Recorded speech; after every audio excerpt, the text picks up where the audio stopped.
上期分享了拍摄，这期来分享一下后期调整。先来分析这张照片，不要急着去找滤镜，知道它的优点和不足，才能更有针对性的去进行调整。先来看不足，毫无疑问，这并不是一张完美的照片，它有很多的不足。一是由于抓拍的关系，不可能靠近去寻找更好的角度构图，猫也不会在原地等着去让我拍，所以主体其实不够突出。来看一下之前拍的这种动物类的抓拍，如果足够靠近，那么效果肯定是不一样的。二是背景比较杂乱，手机的这种远距离拍摄又不会呈现很好的那种景深效果，所以背景无法虚化。来看一下这几张照片，背景就足够的简洁，那么效果肯定是好很多。如果你也看出了这些不足的地方，那就太好了，以后再遇到类似场景题材就能有经验的去控制了。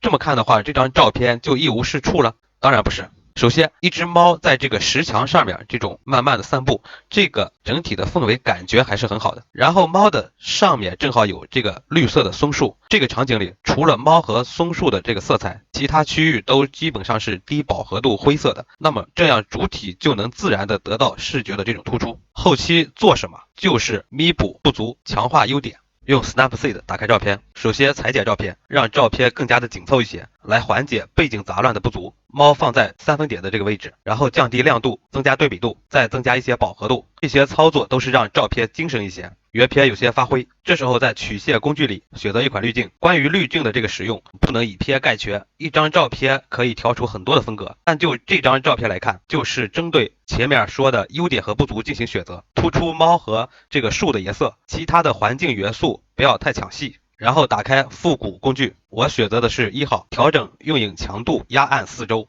就是弥补背景乱的这个问题，但不能调得太过。根据整体感觉，我又降低了一些亮度。最后我在粗粒胶片的工具里选择 L05 号滤镜，降低了一些样式的强度，目的是为了让这个画面色彩有一个更整体的感觉。到现在为止，每一步的这个调整都是针对前面分析的这个优点和不足来的，优点得到了一些突出，不足得到了一些弥补。虽然它看起来还是不够完美，但是跟原图对比，氛围和主体的表现都有改善，这就是后期的意义。一张照片的最终呈现，每个人都有自己的看法，我只是分享一下自己的思路，先分析照片，然后有针对性的去做后期，弥补不足，强调亮点。